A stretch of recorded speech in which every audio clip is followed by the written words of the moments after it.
ನಮಸ್ಕಾರ ಸ್ನೇಹಿತರೆ, ಕಳೆದ ಲೋಕಸಭಾ ಚುನಾವಣೆ ಸಂದರ್ಭದಲ್ಲಿ ಇಂಡಿ ಒಕ್ಕೂಟದವರು ಅಂದ್ರೆ ಕಾಂಗ್ರೆಸ್ ಮತ್ತು ಅದರ ಮಿತ್ರ ಪಕ್ಷಗಳು ಇವರೆಲ್ಲ ಸೇರ್ಕೊಂಡು ಇಡೀ ದೇಶದಲ್ಲಿ ಒಂದು ಪ್ರಚಾರವನ್ನ ಮಾಡಿದ್ರು.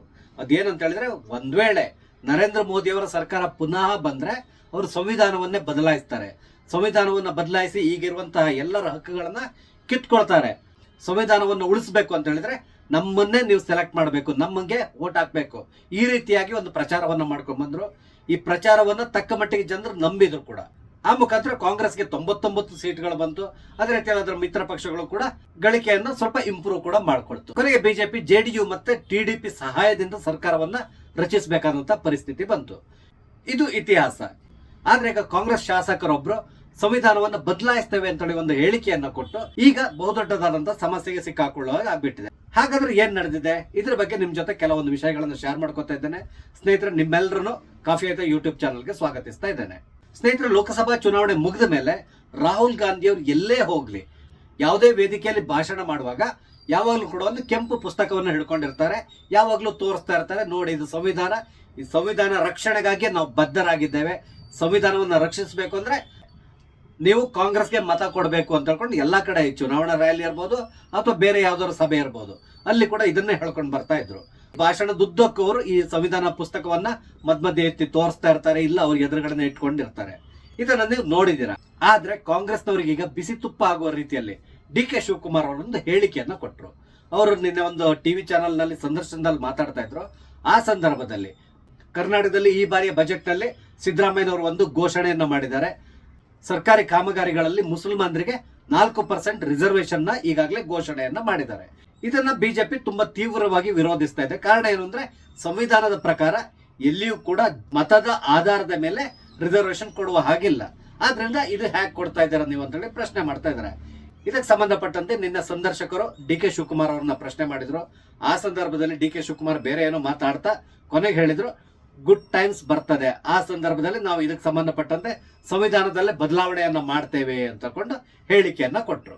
ಈಗ ಏನಾಗಿದೆ, ಈ ಹೇಳಿಕೆ ಈಗ ಬಿಸಿ ತುಪ್ಪ ಆಗ್ಬಿಟ್ಟಿದೆ ಕಾಂಗ್ರೆಸ್ಗೆ. ಯಾಕಂದ್ರೆ ಹೋದಲ್ಲಿ ಬಂದಲ್ಲಿ ನಾವೇ ಸಂವಿಧಾನದ ರಕ್ಷಕರು, ಸಂವಿಧಾನವನ್ನ ಬಿಜೆಪಿ ಅವರು ಬದಲಾಯಿಸ್ಬಿಡ್ತಾರೆ, ನಾವು ದೇಶದಲ್ಲಿ ಇರುವವರೆಗೂ ಸಂವಿಧಾನ ಸೇಫ್ ಆಗಿರ್ತಾರೆ, ಸಂವಿಧಾನವನ್ನ ಬದಲಾಯಿಸಲಿಕ್ಕೆ ಯಾರಿಗೂ ನಾವು ಬಿಡೋದಿಲ್ಲ. ಒಂದ್ ವೇಳೆ ಸಂವಿಧಾನ ಬದಲಾವಣೆ ಆದ್ರೆ ಎಲ್ಲರ ರಿಸರ್ವೇಶನ್ ಕಿತ್ಕೊಳ್ತಾರೆ, ಹಾಗೆ ಹೀಗೆ ಅಂತಕೊಂಡು ಪ್ರಚಾರ ಮಾಡ್ಕೊಂಡು ಬಂದವರು ಕಾಂಗ್ರೆಸ್ನವರು. ಇಂಥ ಕಾಂಗ್ರೆಸ್ ಪಕ್ಷದ ಡಿ ಕೆ ಶಿವಕುಮಾರ್ ಈ ರೀತಿಯಾಗಿ ಹೇಳಿಕೆಯನ್ನು ಕೊಡುವ ಮುಖಾಂತರ ಕಾಂಗ್ರೆಸ್ಗೆ ಬಹಳಷ್ಟು ದೊಡ್ಡದಾದಂತ ಡ್ಯಾಮೇಜ್ ನ ಮಾಡಿಬಿಟ್ಟಿದ್ದಾರೆ. ಈಗ ಈ ಡ್ಯಾಮೇಜ್ ಕಂಟ್ರೋಲ್ ನಡೀತಾ ಇದೆ, ಆದ್ರೆ ಅದರಲ್ಲಿ ಅವರು ಎಷ್ಟು ಯಶಸ್ಸನ್ನು ಗಳಿಸ್ತಾರೋ ಗೊತ್ತಿಲ್ಲ. ಇದಕ್ಕೆ ಸಂಬಂಧಪಟ್ಟಂತೆ ಇವತ್ತು ರಾಜ್ಯಸಭೆಯಲ್ಲೂ ಕೂಡ ಜೆ.ಪಿ. ನಡ್ಡಾ ಅವರು ಇದೇ ವಿಷಯವನ್ನ ಪ್ರಸ್ತಾಪ ಮಾಡಿದ್ರು. ಡಿ ಕೆ ಶಿವಕುಮಾರ್ ಸಂವಿಧಾನವನ್ನ ಬದಲಾವಣೆ ಮಾಡ್ತೇವೆ ಅಂತಕೊಂಡು ಹೇಳಿಕೆ ಕೊಟ್ಟಿದ್ದಾರೆ ಅಂತಕೊಂಡು ರಾಜ್ಯಸಭೆಯಲ್ಲಿ ಹೇಳಿದ್ರು. ಆ ಸಂದರ್ಭದಲ್ಲಿ ಮಲ್ಲಿಕಾರ್ಜುನ್ ಖರ್ಗೆ ಅವರು ಬಹಳ ತೀವ್ರವಾಗಿ ಅದನ್ನ ವಿರೋಧಿಸಿದ್ರು, ಬೇರೆ ರೀತಿಯಲ್ಲೇ ಮಾತಾಡಿದ್ರು. ನಾವು ಏನಿದ್ರು ಕನ್ಯಾಕುಮಾರಿಯಿಂದ ಕಾಶ್ಮೀರದವರೆಗೆ ಸಂವಿಧಾನವನ್ನ ಉಳಿಸ್ತೇವೆ, ಅದೇ ರೀತಿಯಲ್ಲಿ ಭಾರತವನ್ನ ಜೋಡಿಸ್ತೇವೆ ಅಂತ ಹೇಳ್ಕೊಂಡು ನಾವು ಪಾದಯಾತ್ರೆ ಮಾಡಿದವರು. ಆದ್ರೆ ನೀವು ಭಾರತ್ ತೋಡೋ ಅಂತ ಹೇಳ್ಕೊಂಡಿರುವಂತಹ ಜನ, ಅಂದ್ರೆ ಭಾರತವನ್ನ ವಿಭಜಿಸ್ಲಿಕ್ಕೆ ಬಂದವರು, ಹಾಗೆ ಹೀಗಂದ್ರೆ ಏನೇನೋ ಮಾತಾಡಿದ್ರು. ಬಹುದೊಡ್ಡದಾದಂತಹ ಗಲಭೆ ಕೂಡ ರಾಜ್ಯಸಭೆಯಲ್ಲಿ ನಡೀತು. ಕೊನೆಗೆ ರಾಜ್ಯಸಭೆಯನ್ನ ಕೆಲ ಹೊತ್ತಿನ ಮಟ್ಟಿಗೆ ಮುಂದೂಡಿದ್ರು ಕೂಡ. ಇದು ರಾಜ್ಯಸಭೆಯಲ್ಲಿ ನಡೆದಿರುವಂತದ್ದು. ಅದೇ ರೀತಿಯಲ್ಲಿ ಲೋಕಸಭೆಯಲ್ಲಿ ಕೂಡ ಇದೇ ವಿಷಯವನ್ನ ಎತ್ತುಕೊಂಡು ಮಾತಾಡಿದ್ದಾರೆ. ಒಟ್ಟಾರೆಯಾಗಿ ಕಾಂಗ್ರೆಸ್ ಏನಾಗಿದೆ ಅಂದ್ರೆ, ನಾವು ಸಂವಿಧಾನದ ರಕ್ಷಕರು ಹಾಗೆ ಹೀಗೆ ಹೇಳ್ಕೊಂಡು ಈಗ ಮುಸಲ್ಮಾನರಿಗಾಗಿ 4% ನಾವು ರಿಸರ್ವೇಶನ್ ಕೊಡ್ತೇವೆ ಅಂತ ಹೇಳಿ ಸಂವಿಧಾನವನ್ನೇ ಬದಲಾಯಿಸ್ತೇವೆ ಅಂತ ಹೇಳ್ಕೊಂಡು ಮಾತಾಡ್ಲಿ ಶುರು ಮಾಡಿದ್ದಾರೆ. ಅಂದ್ರೆ ಒಂದು ನೆನ್ಪಿಟ್ಕೊಂಡಿರಿ ನೀವು, ಯಾವುದೇ ರಾಜಕಾರಣಿ ಆಗ್ಲಿ ಎಲ್ಲಿಯೇ ಹೇಳಿಕೆಯನ್ನ ಕೊಡ್ಲಿ, ಅದ್ಯಾವುದು ಕೂಡ ಆತನ ಓನ್ ಹೇಳಿಕೆ ಆಗಿರಲ್ಲ. ಎಲ್ಲಿಯೋ ಒಂದ್ ಕಡೆ ಪಕ್ಷದಲ್ಲಿ ಇದ್ರ ಬಗ್ಗೆ ಚರ್ಚೆ ನಡೆದಿರ್ತದೆ. ಈ ಚರ್ಚೆ ನಡೆದ ಮೇಲೆನೆ ಇವರು ಈ ರೀತಿಯಾಗಿ ಹೇಳಿಕೆಯನ್ನ ಕೊಡೋದು. ಅದು ಬಿಟ್ಟು ಸುಮ್ನೆ ಅವನಿಗೆ ಮನಸ್ಸಿಗೆ ಬಂದ ಹೇಳಿಕೆಯನ್ನ ಕೊಡೋದಿಲ್ಲ.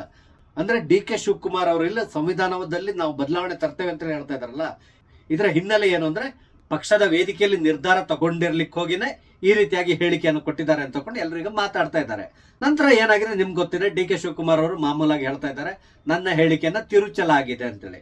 ಇದು ಸಾಮಾನ್ಯವಾಗಿ ಎಲ್ಲ ರಾಜಕಾರಣಿಗಳು ಅಷ್ಟೇ, ಹೇಳಿಕೆಯನ್ನ ಕೊಡ್ತಾರೆ, ಹೇಳಿಕೆಯನ್ನು ಕೊಟ್ಟಾದ್ಮೇಲೆ ಅದ್ರ ಬಗ್ಗೆ ಏನಾದ್ರು ಕ್ರಿಟಿಸೈಸ್ ಬಂದ್ರೆ ಅಥವಾ ಬೇರೆ ಏನಾದ್ರು ಸಮಸ್ಯೆ ಆದ್ರೆ ನನ್ನ ಹೇಳಿಕೆಯನ್ನು ತಿರುಚಲಾಗಿದೆ ಅಥವಾ ಕಟ್ ಅಂಡ್ ಪೇಸ್ಟ್ ಮಾಡಿ ಪ್ರಸಾರ ಮಾಡಿದ್ದಾರೆ, ಈ ರೀತಿಯಾಗಿ ಮಾತಾಡ್ಲಿ ಶುರು ಮಾಡ್ತಾರೆ. ಅದೇ ರೀತಿಯಲ್ಲಿ ಇಲ್ಲಿ ಕೂಡ ಅಷ್ಟೇ, ಡಿ ಕೆ ಶಿವಕುಮಾರ್ ಅವರು ನನ್ನ ಹೇಳಿಕೆಯನ್ನು ತಿರುಚಿದ್ದಾರೆ, ಅದು ನಾನು ಹೇಳಿರುವಂತ ಅರ್ಥವೇ ಬೇರೆ ಇದೆ, ಇಲ್ಲಿ ಬೇರೆ ರೀತಿಯಲ್ಲಿ ಹೇಳಿದ್ದಾರೆ ಅಂತ ಹೇಳಿದ್ದಾರೆ. ನಾನು ಕೂಡ ಇಂಟರ್ವ್ಯೂ ಅನ್ನು ನೋಡಿದ್ದಾರೆ. ಇದನ್ನ ಕೇಳ್ಕೊಂಡು ಯಾರು ಕೋರ್ಟಿಗೆ ಹೋಗ್ಬೋದು, ಕೋರ್ಟಲ್ಲಿ ಹಾಗಾಗ್ಬೋದು, ಹೀಗಾಗ್ಬೋದು, ಒಳ್ಳೆ ಟೈಮ್ ಬರ್ತದೆ, ಆವಾಗ ನಾವು ಕಾನ್ಸ್ಟಿಟ್ಯೂಷನ್ ನಲ್ಲಿ ಬದಲಾವಣೆಯನ್ನು ಮಾಡ್ತೇವೆ, ಈ ರೀತಿಯಾಗಿ ಅವರು ಹೇಳ್ಬಿಟ್ಟಿದ್ದಾರೆ. ಹಾಗಾಗಿ ಈಗ ಇದರಲ್ಲಿ ತಿರುಚಿರೋದು ಇಲ್ಲ, ಏನೂ ಇಲ್ಲ. ಇದು ಪಕ್ಷದ ವೇದಿಕೆಯಲ್ಲಿ ಚರ್ಚೆ ಆಗಿರುವಂತಹ ವಿಷಯ. ಯಾಕಂದ್ರೆ ಇದು ಕೊಡ್ತಾ ಇರೋದು ಅವರ ಮುಸಲ್ಮಾನರಿಗೆ, 4% ರಿಸರ್ವೇಶನ್ ಕೊಡ್ತಾ ಇರೋದು ಮುಸಲ್ಮಾನರಿಗೆ. ಕಾಂಗ್ರೆಸ್ನವರಿಗೂ ಕೂಡ ತುಂಬಾ ಚೆನ್ನಾಗಿ ಗೊತ್ತಿದೆ ಸಂವಿಧಾನದಲ್ಲಿ ಇದಕ್ಕೆ ಅವಕಾಶ ಇಲ್ಲ ಅಂತೇಳಿ. ಆದ್ರೂ ಕೂಡ ಮುಸಲ್ಮಾನರನ್ನ ಓಲೈಕೆ ಮಾಡಬೇಕು, ಅದಕ್ಕಾಗಿ ಈ ರೀತಿಯಾದಂತಹ ಯೋಜನೆಗಳನ್ನ ಅವರು ಆಗಾಗ ಅನೌನ್ಸ್ ಮಾಡ್ತಾ ಇರ್ತಾರೆ. ಇದು ಕಾಂಗ್ರೆಸ್ನವರ ಚಾಳಿ. ನೋಡೋಣ ಇನ್ನು ಮುಂದಿನ ದಿನಗಳಲ್ಲಿ ಈ ಮುಸಲ್ಮಾನರ ಓಲೈಕೆನ ಇವರು ಇನ್ನೂ ಯಾವ ಲೆವೆಲಿಗೆ ತಗೊಂಡು ಹೋಗ್ತಾರೆ, ಏನ್ ಮಾಡ್ತಾರೆ ಎಲ್ಲವನ್ನು ಕಾದ್ ನೋಡೋಣ. ಸ್ನೇಹಿತರೆ, ನಾನು ಹಂಚ್ಕೊಂಡಂತ ವಿಷಯ ನಿಮ್ಗೆ ಇಷ್ಟ ಆದ್ರೆ ಲೈಕ್ ಮಾಡಿ, ಶೇರ್ ಮಾಡಿ, ಹಾಗೆ ದಯವಿಟ್ಟು ಒಂದು ಚಾನಲ್ ಸಬ್ಸ್ಕ್ರೈಬ್ ಮಾಡಿ. ನಮಸ್ತೆ, ಜೈ ಹಿಂದ್.